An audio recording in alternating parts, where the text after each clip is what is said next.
அனைத்து நல் உள்ளங்களுக்கும் என் அன்பான வணக்கங்கள். நான் உங்கள் இந்துமதி உதயகுமார். இன்றைக்கி நம்ம பார்க்க இருக்கிற சிறுகதை கிராமத்து மனைவி. கதைக்கு போகிறதுக்கு முன்னாடி ஒரு சின்ன விஷயம். நான் சொல்கிற கதைகள் உங்களுக்கு பிடிச்சிருந்தா லைக் பண்ணுங்கள், ஷேர் பண்ணுங்கள். இன்னும் இது மாதிரி நிறைய கதைகளை கேட்க நம்ம சேனலை மறக்காமல் சப்ஸ்கிரைப் பண்ணிக்கோங்க. வாங்க கதைக்குள்ளே போகலாம். பொழுதினமோ நல்லா பிரகாசமாக தான் விடிஞ்சுது. ஆனால் இந்த தாமரையோட மனசில் தான் இருள் சூழ்ந்து இருந்துச்சு. தாமரை தன்னோட படுக்கையிலேருந்து எழுந்துக்கவே மனசு இல்லாமல் எழுந்து உட்காந்தா. ராத்திரி முழுசும் தூக்கம் இல்லாமல் அழுது அழுது அவளோட கண்ணெல்லாம் வீங்கி போயிருந்துச்சு. ஆசை 60 நாள் மோகம் 30 நாள்னு சொல்லுவாங்களே, அதுபோல தான் தன்னுடைய வாழ்க்கையிலையும் கட்டின தாலி கயிற்றோட ஈரம் கூட காயலை. அதுக்குள்ளே இப்படி எல்லாமே முடிஞ்சு போச்சே. இதை நினைக்கும்போது அவளுக்கு துக்கம் தொண்டையை அடைச்சிது. பக்கத்து அறையிலேருந்து அவளோட கணவன் கண்ணன் வந்தான். தாமரை, உனக்கு டீ போட்டு வச்சுருக்கேன், எழுந்து வந்து குடி. வேணும்னா ஏதாவது சாப்பிட்டுக்கோ. பெட்டியில் உன்னோட துணிமணிகளை எல்லாம் எடுத்து வச்சுக்கோ. தயாராக இரு. இன்றைக்கி சாயந்தரம் 7:15 ஃப்ளைட்டு. நம்ம 5 மணிக்கெல்லாம் இங்கேருந்து புறப்பட்டாதான் சரியான நேரத்துக்கு ஏர்போர்ட்டுக்கு போக முடியும். நிர்மலாவும் இன்றைக்கி இந்தியா போகிறா. உனக்கு அவள் துணையாக இருப்பா. எதுக்குன்னா ஒரு முறை நிர்மலா வீடு வரைக்கும் போயிட்டு வந்துடுறேன் அப்படின்னு அவன் பாட்டு அடுத்தடுத்து சொல்லிகிட்டே போனான். நிர்மலாவுக்கு தான் ஒன்றுமே புரியல. சொன்னதோடு இல்லாமல் அவளோட பதிலுக்கு கூட எதிர்பார்க்காம அவன் வேகமாக கிளம்பி போயிட்டான். தாமரைக்கு கல்யாணம் ஆகி 3 மாதங்க கூட ஆகலை. அதுக்குள்ளே இப்படி எல்லாமே முடிஞ்சு போச்சே. எவ்வளவு யோசித்து பார்த்தாலும் எங்கே தப்பு நடந்ததுன்றத அவளால் சரியாக கண்டுபிடிக்க முடியல. முன்னாடி நாள் கண்ணல் அவன்கிட்ட பேசினதை நினச்சி பார்த்தா. எவ்வளோ பெரிய விஷயத்த ரொம்ப சாதாரணமாக எந்தவித பதற்றமும் இல்லாமல் ரொம்ப நிதானமாக அவன் சொல்லிட்டு போயிட்டான். தாமரை யோசிச்சா, எப்படி அவரால் இப்படி சொல்ல முடிஞ்சுது? ராத்திரி நடந்ததை தாமரையோட மனசு அசப்போட ஆரம்பிச்சுது. தாமரை, இங்கே வாயேன், உன்கிட்ட கொஞ்சம் பேசணும். கண்ணன் கூப்பிட்டான். கணவன் ஏதோ விஷயம் சொல்ல போகிறான்னு ரொம்ப குதூகலமாக அவன் பக்கத்தில் போய் உட்கார்ந்தான். கண்ணை ஆரம்பித்தான். நம்ம கல்யாணத்தில் எங்கேயோ ஏதோ தப்பு நடந்திருக்குன்னு எனக்கு தோணுது தாமரை. நான் என் அப்பா அம்மா கிட்ட எனக்கு ஏற்றவளா நல்லா படித்த பொண்ணா அழகான பொண்ணா பாருங்கன்னு சொல்லியிருந்தேன். அவங்க கண்டிப்பாக நான் சொன்ன மாதிரி தான் ஒரு பெண்ணை தேர்ந்தெடுத்திருப்பாங்கன்ற நம்பிக்கையில் அவங்க காட்டின உன்னை நான் கல்யாணமும் பண்ணிக்கிட்டேன். அவள் அறிவாளியா, தைரியமானவளா, கலைமகளா, திறமையானவளா இருக்கணும்னு நான் நினச்சேன். ஆனால் நிஜம் அப்படி இல்லை, வேற மாதிரி ஆயிடுச்சு. தாமரைக்கு ஒரு கணம் தலையே சுத்த ஆரம்பிச்சுது. தன் கணவன் என்ன சொல்கிறான்றதை புரியறதுக்கே அவளுக்கு ரொம்ப நேரம் ஆச்சு. நீ என்ன தான் PhD முடிச்சு இருந்தாலும் கிராமத்து சூழ்நிலையில் வளர்ந்தவளாக இருக்க. கணவனே உலகம்னு நினச்சிக்கிட்டு இருக்க. உன்னுடைய கணவன் குடிக்கக்கூடாது, சிகரெட் பிடிக்கக்கூடாது அப்படியெல்லாம் நினைக்கிற. ஆனால் மனைவியும் கணவனும் சேர்ந்தே குடிக்கிறதுல தப்பு இல்லைன்னு நினைக்கிறவன் நான். மனைவி எப்போவுமே கணவனுக்கு அடங்கினவெல்லாம் இருக்கணும்னு நினைக்கிற நீ. கணவனும் மனைவியும் சமமாக இருக்கணும்னு நினைக்கிறவன் நான். இப்படி நம்மோட எண்ணங்கள் எல்லாமே வெவ்வேறு திசையில் இருக்குது. ஆனால் குடும்ப வாழ்க்கைக்கு அது சரிப்பட்டு வருமா? நம்மோட எண்ணங்கள் ஒத்து போகணுமே. அப்போ தான் வாழ்க்கையில் வெற்றியும் கிடைக்கும். அதனால் உன்னை பிடிக்காமல் உன் கூட குடும்பம் நடத்த எனக்கு விருப்பம் இல்லை தாமரை. சேர்ந்து சந்தோஷமாக வாழற மாதிரி நடிக்கிறத விட நம்ம பிரியறதே மேலுன்னு எனக்கு தோணுது. அதனால் பிரிஞ்சிடலான்ற ஒரு முடிவுக்கு வந்த பிறகு நீ இங்கே இருக்கிறதுல எந்த அர்த்தமும் இல்லை. அதனால் நீ நாளைக்கு ஊருக்கு புறப்பட தயாராக இரு. நான் உனக்கு டிக்கெட் புக் பண்ணி ஃப்ளைட்டை கன்ஃபார்ம் பண்ணிடுறேன் அப்படின்னு சொல்லிட்டு அவளையே ஒத்து பார்த்தான். அவள் இதுக்கு சம்மதிப்பான்னு ரொம்ப ஆர்வமாக அவன் முகத்தையே பார்த்துக்கிட்டு இருந்தான். ஆனால் அவளோ அவள் கண்கள்லேருந்து தார தாரையாக நீர் வழிய அழுதுகிட்டு இருந்தான்றதை விட பதறி போயிட்டா. நான் உங்கள் மேலே உயிரையே வச்சுருக்கேன். இப்படி திடீர்னு கிளம்பி போக சொன்னா எப்படி? வேணும்னா சொல்லுங்கள், உங்கள் விருப்பப்படி எல்லாத்தையுமே மாற்றிக்கிறேன் தான்.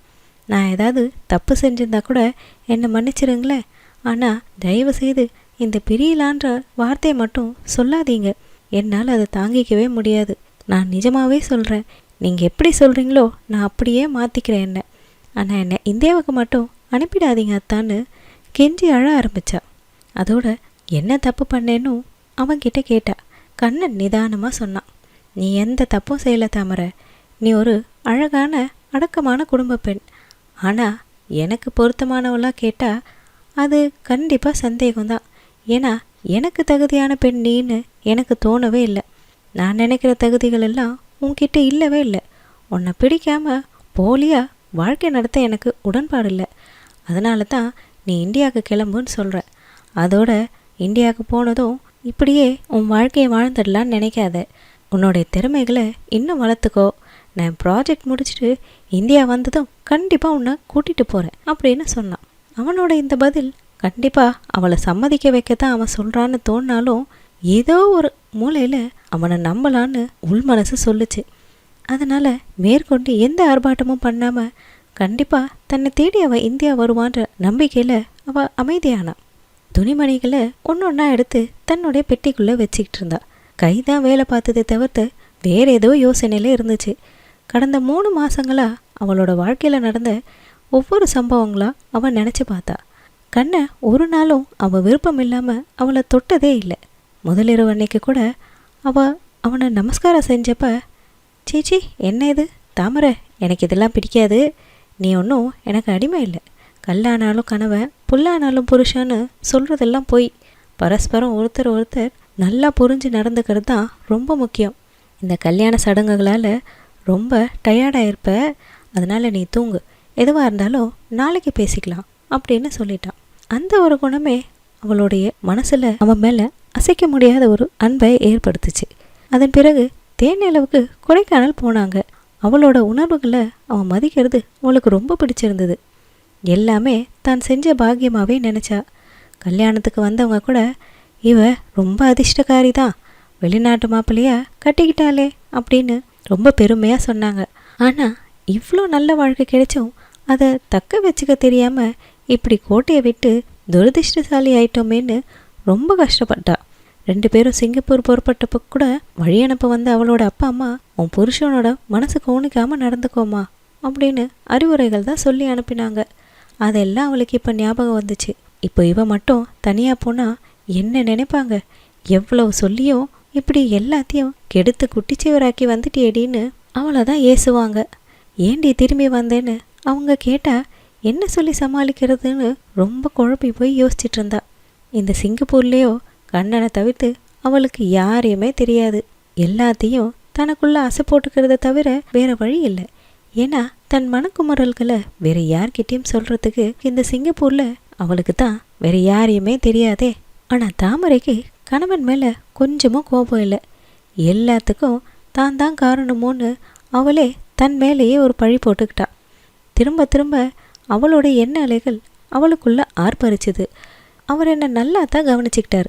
நான் தான் அவருக்கு ஏற்ற மனைவியாக நடந்துக்காமல் போயிட்டேனோன்னு தோணுது. எனக்கும் தெரியாமல் நிறைய இடங்கள்ல நான் தப்பு பண்ணியிருக்கேன்னு எனக்கு தோணுது.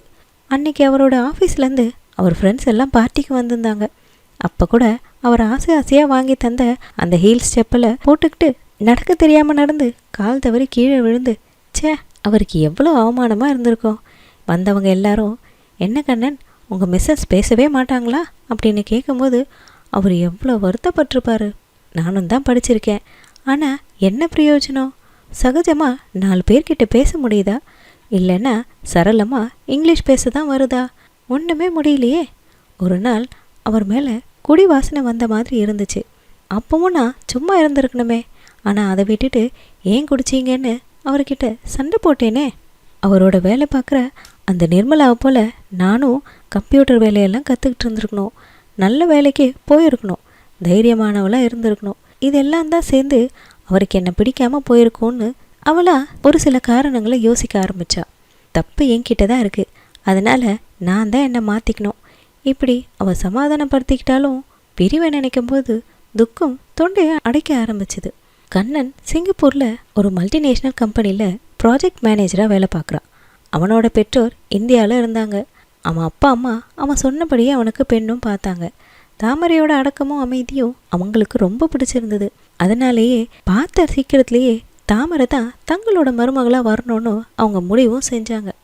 தாமரையோட ஃபோட்டோவையும் அவள் படிப்பையும் பற்றி அவனுக்கு எல்லா விவரங்களையும் அனுப்பியிருந்தாங்க. தாமரையை பார்த்ததும் கண்ணனுக்கும் பிடிச்சிருந்தது. அதனால் மேற்கொண்டு எதுவும் விசாரிக்காமல் அவகிட்ட கல்யாணத்துக்கு முன்னாடி பேசணும்னு கூட நினைக்கல. அவன் கல்யாணத்துக்கும் சம்மதிச்சான். நிச்சயமும் ஆச்சு. கல்யாணத்துக்கு 2 வாரம் லீவில் வந்து தாமரையை கல்யாணம் பண்ணிக்கிட்டு சிங்கப்பூருக்கும் கூட்டிகிட்டு வந்துட்டான். தாமரைக்கு தன்னோட அப்பா அம்மா பிரிஞ்சு வந்த கஷ்டம் அவளை வாட்டி எடுத்தாலும் தன்னோட கணவன் தான் இனி எல்லாமே தனக்கு அப்படின்ட்டு ஒரு ஆழமான நினைப்பை மனசில் வச்சுக்கிட்டா. அவனை நல்லா கவனிச்சுக்கிறதே தன்னோட தலையாய கடமையாக பார்த்தா. ஆனால் கண்ணனோ அவ கூட பட்டும் படாமல் தான் இருந்து வந்தான். அவ கூட ஏதாவது பேச நேர்ந்தா கூட நீ என்ன நினைக்கிற, உன் கருத்து என்ன அப்படின்னு கேட்பான். ஆனால் அவளோ உங்கள் கருத்து தான் என் கருத்தும் அப்படின்னு சொல்லிடுவா. அவனுக்கு இது ரொம்ப ஏமாற்றமாக இருக்கும். அவளோட இந்த பட்டிக்காட்டுத்தனம் வெளிப்படும் போதெல்லாம் நீ எல்லாத்துக்கும் என்னையே சார்ந்து இருக்கக்கூடாது தாமரை, சுதந்திரமாக இரு, எந்த ஒரு விஷயத்தையும் தனியாக யோசித்து பழகு, உன்னோட உலகத்தை இப்படி சின்னதாக சுருக்கிக்காதே அப்படின்வான். அவளும் ஒரு தடவை அவன் இப்படி சொல்லும்போதும் கண்டிப்பாக நான் மாற்றிக்கிறேங்க அப்படின்னு சொல்லுவாளே தவிர்த்து திரும்பவும் அவனை சுற்றியே அவளோட உலகமும் மாறிடும். அவளுடைய யோசனைகளும் சுருங்கி வந்துடும். இந்த மாதிரி நேரத்தில் தான் கண்ணனோட ஆஃபீஸில் நிர்மலான்ற பெண்ணு இந்தியாவிலேருந்து தற்காலிகமாக இவனோட ஆஃபீஸில் வேலைக்கு சேர்ந்தா. நிர்மலாவோட நேர்த்தியான அழகும் அறிவும் கண்ணனை நெகிழ செஞ்சுது. அவளோட வேலை செய்யறதுலையும் பேசுறதுலையும் அவனுக்கு நேரம் போகிறதே தெரியாமல் இருந்துச்சு. வீட்டில் நிர்மலாவை பற்றி சொல்லுவான். நிர்மலாவை பாரு, தனியாக சிங்கப்பூர் வந்து வேலை பார்க்குறா, உன்னையும் பாரு, இங்கே இருக்கிற மார்க்கெட் போய் வரக்கூட உனக்கு யாரா ஒரு ஆள் துணை தேவைப்படுது அப்படின்னு சொல்லுவான். கண்ணன் ஆஃபீஸில் காஃபி பிரேக்குன்னு போதும் லன்ச் பிரேக்குன்னு போதும் எப்போவுமே நிர்மலா கூடவே சுற்றுவான். அவன் கூட பேசிக்கிட்டு இருக்கிறது அவனுக்கு ரொம்ப பிடிச்சிருந்தது. அவனோட முற்போக்கு கருத்துக்களை அவகிட்ட சில நேரம் சொல்லுவான். அவளும் அதை ஆமோதித்து பேசுவாள். சில நேரங்களில் அவனை மறுத்தும் பேசுவாள். அவள் எப்பெல்லாம் அவனோட மனைவியை பற்றி கேள்வி எழுப்புறாளோ அப்பெல்லாம் கண்ணன் மழுப்பெல்லாம் ஏதாவது சொல்லி அந்த பேச்சை அதோட கட் பண்ணிடுவான். நிர்மலா இன்னும் கல்யாணம் ஆகாதவ. அவன் மனம் நிர்மலாவையும் தாமரையும் ஒப்பிட்டு பார்த்துச்சு. 2 பேருக்கும் ஏணி வச்சா கூட எட்டாது அப்படின்னு அவனே நினச்சிக்கிட்டான். நிர்மலா தன் மனைவியாக இருந்திருக்க கூடாதான்னு கூட அவன் மனசு பல நேரம் ஏங்கி இருக்கு.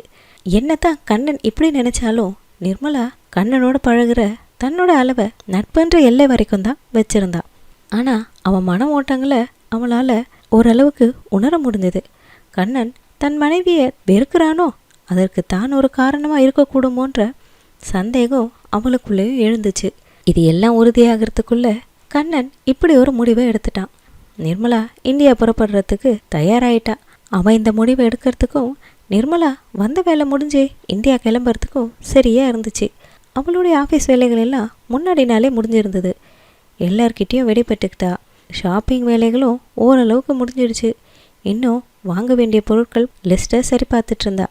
அந்த நேரம் பார்த்து தான் கதவு தட்டுற சத்தம் கேட்டுச்சு. கண்ணனாக தான் இருக்கும், ஏதோ நேரில் வந்து பேச போகிறாருன்னு அவன் நினச்சிக்கிட்டு தான் வந்து கதவை திறந்தா. அவன் நினச்ச மாதிரி கண்ணன் தான் நின்னான். வாங்க கண்ணன் அப்படின்னு வரவேற்று உபசரிச்சா. சோஃபாவில் உட்கார்ந்த கண்ணன் நிதானமாக நிர்மலா கிட்ட தாமரையும் உன்னோட இந்தியாவுக்கு வரா, அவளை பத்திரமா கொண்டு போய் சேர்த்துரு அப்படின்னு சொன்னான். நிர்மலாவுக்கு ரொம்ப குழப்பமாக இருந்துச்சு. எங்கே வராங்க? இந்தியாக்கா? ஆமாம். எதுக்கு இந்த திடீர் பயணம்? ஒன்றுமில்லை, சும்மா தான் அப்படின்னு கண்ணன் மழுப்பினான். இல்லை சொல்லுங்க, ஏதாவது பிரச்சனையா உங்களுக்குள்ள? பிரச்சனையா? அப்படிலாம் ஒன்றும் இல்லையே. இல்லை கண்ணன், எனக்கு சந்தேகமாக இருக்குது. உனக்கு எப்படி தெரியும்? தாமரை ஏதாவது சொன்னாலா? கண்ணன் கேட்டான். இல்லையே, ஒரு நாளும் தாமரை என்கிட்ட பேசினதே இல்லை. நானாக தான் கேட்குறேன். நிர்மலா சந்தேகத்தை ஊர்ஜிதமாக கேட்டான். ஆமான்னு மென்று முழுங்கினா கண்ணன். நான் உங்களோட குடும்ப விஷயத்தில் தலையிடுறதுக்காக என்னை மன்னிக்கணும். ஆனால் விஷயம் தெரிஞ்சே என்னால் கேட்காம அமைதியாகவும் இருக்க முடியல. என்கிட்ட சொல்லலான்னு நினச்சிங்கன்னா மறைக்காமல் என்கிட்ட சொல்லுங்கள். என்ன பிரச்சனை கண்ணன் அப்படின்னு நிர்மலா கேட்டா. நாங்கள் பிரியலான்னு முடிவு எடுத்துட்டோம் நிர்மலா. அவள் எனக்கு ஏற்றவளா இல்லை. நான் கண்ட லட்சிய மனைவி அவள் கிடையாது. அதற்குண்டான தகுதிகளும் அவளுக்கு இல்லை. அதனால் போலியான ஒரு வாழ்க்கையை என்னால் வாழ முடியல. நான் நினச்ச மாதிரி எதுவுமே இல்லாத அவ கூட எப்படி என்னால் வாழ முடியும் அப்படின்னு கண்ணன் சொன்னான். என்ன தகுதிகள் இல்லையா? உண்மையை சொல்லுங்க, தாமரை ஏதாவது தப்பு பண்ணிட்டாங்களா? இல்லை நிர்மலா, அவன் ஒரு தப்பும் பண்ணல. நான் தான் சொன்னேனே, நான் கண்ட லட்சிய மனைவி தாமரை இல்லை. அவள் என்னதான் அடக்கமான குடும்பத்து பெண்ணாக இருந்தாலும் நான் யோசித்த ஒரு குவாலிட்டிஸ் கூட அவகிட்ட இல்லை. நிர்மலாவுக்கு என்ன எண்ணத்தில் இருக்கான்றது ஓரளவுக்கு புரிஞ்சுது. நேரம், படிப்பு, வேலை, சம்பளம், சரளமாக இங்கிலீஷ், இது எல்லாம் தானே உங்களுடைய தகுதிகளாக நீங்கள் நினைக்கிறீங்க? ஏன் ஒரு மனுஷனாக இருக்கிறது ஒரு பெரிய தகுதி இல்லையா? அவளோட அன்பும் பொறுமையும் உங்களுக்கு பெரிய தகுதியாக தெரியலல்ல. அவகிட்ட இருந்து இப்படி ஒரு வார்த்தைகளை கண்ணன் எதிர்பார்க்கவே இல்லை. கிராமத்திலே பிறந்து வளர்ந்துருந்தாலும் தாமரை படிச்சவான்றதால அவளுக்கு அவள் படிப்பறிவோட நல்ல துணிச்சலான பெண்ணாக இருப்பான்னு தான் நான் நினச்சேன். ஆனால் இந்த மாதிரி முழு பட்டிக்காட்டு பெண்ணாக இருப்பான்னு தெரிஞ்சிருந்தா நான் என் அப்பா அம்மா கிட்ட கண்டிப்பாக எனக்கு சிட்டிலேயே ஒரு பொண்ணு பாருங்கன்னு சொல்லியிருந்திருப்பேன். ஏன்னா சிட்டியில் இருக்க பெண்கள் தான் எவ்வளோ துணிச்சலாக இருக்காங்க. இப்போ நீயே உன்னையே ஒரு எடுத்துக்காட்டாக வச்சுக்கலாம்ல. கண்ணை இப்படி சொல்லும் பொழுது நிர்மலாவுக்கு சிரிப்பு தான் வந்துச்சு. என்ன கண்ணன், கிராமத்தில் இருக்கவங்கள முட்டாள், சிட்டியில் இருக்கவங்களாம் ரொம்ப அறிவாளி மாதிரி பேசுகிறீங்க. அப்படி பார்த்தா சிட்டியில் பிறந்து வளர்ந்த நீங்கள் இவ்வளோ பெரிய முட்டாளாக இருக்கீங்களே. நிர்மலாவோட இந்த பதில் கேட்கும் பொழுது கண்ணனுக்கு தூக்கி வாரி போட்டுச்சு. ஆமாம் கண்ணன், மனுஷத்தனம் மட்டுமே இருந்தால் போதும்னு நினைக்கிறேன். வேறு எல்லாத்தையும் தெரிஞ்சு இந்த விஷயங்கள் இல்லாமல் போனால் என்ன பிரயோஜனம்? உங்கள் மனைவி தாமரை என்ன மாதிரி உங்களை மாதிரி வெளி உலக சாமர்த்தியம் இல்லாமல் இருக்கலாம். ஆனால் அவங்களுக்கு உங்கள் மேலே அன்பு இருக்குது. நீங்கள் என்ன பண்ணாலும் என்ன சொன்னாலும் அதையெல்லாம் மறந்து திரும்ப உங்களை ஏற்றுக்கிற அளவுக்கு பொறுமை இருக்குது. இந்த குறைவில்லாத அன்பையும் பொறுமையையும் மனுஷ உறவுகளையும் விடவா மற்றதெல்லாம் உங்களுக்கு பெருசாக போச்சு? நீங்கள் என்ன வாழ்க்கைன்ற வேலைக்கு மனைவிங்கிற ஆளை இன்டர்வியூ பண்ண போகிறீங்களா? அப்படிதான் நீங்கள் நினைக்கிற மாதிரி எல்லா தகுதிகளும் இருந்தால் தான் என்ன, இல்லை இல்லைனா தான் என்ன? முதல்ல அப்படியெல்லாம் குவாலிட்டிஸ் உங்களுக்கு இருக்குன்னு நினைக்கிறீங்களா? உங்கள் மனைவி கிட்ட இருக்க அன்பும் பொறுமையும் பரிவு பாசம் இந்த மாதிரி குணங்கள் எல்லாம் உங்களுக்கு இருக்கா? இந்த மாதிரி ஒரு தகுதியை அவங்க உங்ககிட்ட எதிர்பார்த்துருந்தா என்ன ஆகியிருக்கும்? முதல்ல இதை தெரிஞ்சுக்கோங்க கண்ணன். நமக்கு யார் கூடவும் சந்தோஷமாக இருக்க தெரியணும். எப்பவும் சந்தோஷம் இருக்க கற்றுக்கணும். அதுதான் பெரிய தகுதி. முகத்திலையும் மனசுலேயும் சிரிப்பு வந்தால் தான் வாழ்க்கை சந்தோஷமாக இருக்கும். உங்கள் புத்திசாலித்தனத்தை நுழைச்சி எல்லாரையும் துருவி துருவி பார்க்கக்கூடாது. ஒவ்வொருத்தரையும் அவங்க எப்படி இருக்காங்களோ அப்படியே ஏற்றுக்கணும். நிறை குறை பார்க்காம நீங்கள் ஏற்றுக்கும் போது தான் ஏற்றுக்கிற உங்களுக்கும் சந்தோஷமாக இருக்கும், ஏற்றுக்கப்பட்ட அவங்களுக்கும் சந்தோஷமும் திருப்தியும் கிடைக்கும். உங்கள் புத்திசாலித்தனத்தை அங்கே காட்டுங்க. நிர்மலா பேசிக்கிட்டே போனான். அந்த பெண்ணு தான் உங்கள் மேலே எவ்வளோ பாசம் வச்சுருக்கா. அவளுடைய அப்பழுக்கு இல்லாத அந்த பாசத்துக்கு அவளுடைய மிகப்பெரிய தகுதியே அதுதான். அந்த தகுதியை முதல்ல நீங்கள் வளர்த்துக்குவாங்க சொல்லிட்டு நிர்மலா கண்ணனை பார்த்தா. கண்ணனுக்கு ஒன்றுமே புரியல. ஆனால் நிர்மலா சொன்ன மாதிரி தவறு தங்கிட்ட தான் இருக்குன்றத அவனால் உணர முடிஞ்சுது. கண்ணன் அமைதியாக எழுந்து வாசல் பக்கம் போனான். என்ன கண்ணன், ஒன்றுமே சொல்லாமல் போகிறீங்க? ஒன்றும் இல்லை நிர்மலா, நான் கிளம்புறேன். சாயந்தரம் ஏர்போர்ட்டுக்கு நாங்கள் வரோம், நீங்கள் தயாராக இருங்க அப்படின்னு சொல்லிட்டு கண்ணன் கிளம்பி போயிட்டான். இவ்வளவு சொல்லியும் இவருக்கு புரியவே இல்லையேன்னு நினைக்கும் போது நிர்மலாவுக்கு ரொம்ப கோபமாக இருந்துச்சு. அன்னைக்கு சாயந்தரம் ஏர்போர்ட்டில் கண்ணனும் தாமரையும் நிர்மலாவை நோக்கி வந்தாங்க. ஆனால் தாமரை கையில் ஊருக்கு போகிறதுக்கான பெட்டி இல்லை. சிரிச்ச முகத்தோடு வந்து நிர்மலாவை வழி அனுப்பி வச்சாங்க. சந்தேகமாக பார்த்த நிர்மலா கிட்ட கண்ணன் சொன்னான், நாங்கள் உங்களை வழி அனுப்ப தான் வந்தோம் நிர்மலா அப்படின்னு. இதை கேள்விப்பட்டதும் நிர்மலாவுக்கு ரொம்ப சந்தோஷமாயிடுச்சு. கண்ணனும் தாமரையும் சிரிச்ச முகத்தோட நிர்மலாவை வழி அனுப்பி வச்சாங்க. நிர்மலாவும் மன நிறைவோட அவங்க கிட்டேருந்து விடை பெற்று போனான். கண்ணன் தாமரை கிட்ட தன் மனமாற்றத்துக்கான காரணத்தை சொல்லலை. தாமரையும் இது எதனால் நடந்துச்சுன்னு அவளும் கேட்கல. அவன் போக வேண்டான்னு சொன்னதே அவளுக்கு 100 ஆயுசு வாழ்ந்த அளவுக்கு திருப்தியும் சந்தோஷமும் வந்துச்சு. அதனால் காரணம் தெரியலனாலும் அவள் சந்தோஷமாக கண்ணன் கூட வீடு திரும்பினா. வீட்டுக்கு போய் விளக்கமாக சொல்லி இனி ஆயுசுக்கும் அவளை பிரியக்கூடாதுன்னு முடிவெடுத்திருக்க விஷயத்த அவகிட்ட சொல்லி அவளை மகிழ்ச்சி கடலில் ஆழ்த்தணுன்ற முடிவோட கண்ணன் அவ கூட கிளம்பி போனான். கதை முற்றும். என்ன நண்பர்களே, இந்த கதையை கேட்டிங்களா? நிர்மலா மட்டும் விஷயத்தை கண்ணனுக்கு எடுத்து சொல்லலைன்னா கண்ணன் எவ்வளோ முட்டாள்தனமான ஒரு முடிவு எடுக்க துணிஞ்சு இருந்தான்றது அவனுக்கே தெரியாமல் போயிருக்கும்.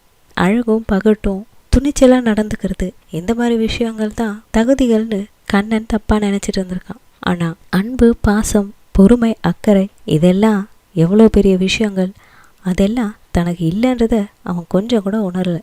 நிர்மலா சொல்லலைன்னா இது அவனுக்கு கண்டிப்பாக புரிஞ்சிருக்காது.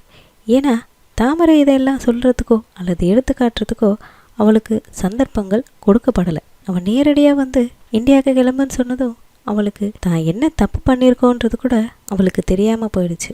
ஆனால் ஒரு விஷயங்க, என்னதான் நிர்மலா சொல்கிற மாதிரி அன்பு பாசம் பரிவு இதெல்லாம் இந்த உலகத்தில் வாழறதுக்கு முக்கிய குணங்களாக இருந்தாலும் தாமரை மாதிரி இப்படி அப்பாவியாக தலையாட்டிக்கிட்டு இருக்க குணம் இருந்தால் ஏமாந்து தாங்க போகணும். ஓரளவுக்கு நிர்மலா மாதிரி துணிச்சலும் தைரியமும் ரொம்ப ரொம்ப முக்கியங்க. தன் மனசில் படுற கருத்துக்களை வெளிப்படுத்துகிற அளவுக்காவது தைரியம் இருக்கணும். அப்படி இருக்கவங்க மட்டும்தான் இந்த உலகத்தில் வாழ முடியும். இல்லைன்னா இந்த கண்ணன் மாதிரி முட்டாள்தனமாக முடிவெடுக்கிறவங்க கிட்ட பலியாக போகிறது தாமரை மாதிரி இருக்க ஜீவன்களோட வாழ்க்கை தாங்க. அதனால் நம்ம எல்லாருக்கும் அன்பு, பாசம், பொறுமையோடு சேர்த்து துணிச்சலும் தைரியமும் ரொம்ப முக்கியங்க. கிராமத்து பெண்களோ நகரத்து பெண்களோ, ஆனால் இந்த எல்லா தகுதிகளுமே எல்லாருக்குமே இருக்கணுங்க. அப்போ மட்டும்தான் யாரும் ஏறி மிதிச்சிட்டு போகாதபடி தன்னை காப்பாற்றிக்க முடியும். இந்த கதையை பற்றின உங்கள் கருத்துக்களை கீழே கமெண்ட் பாக்ஸில் பதிவு பண்ணுங்கள். இந்த கதையை உங்களுக்கு பிடிச்சிருந்தா லைக் பண்ணுங்கள், ஷேர் பண்ணுங்கள். திரும்ப வேறொரு சூப்பர் கதையில் நான் உங்களை சந்திக்கிறேன். அது வரைக்கும் நன்றி.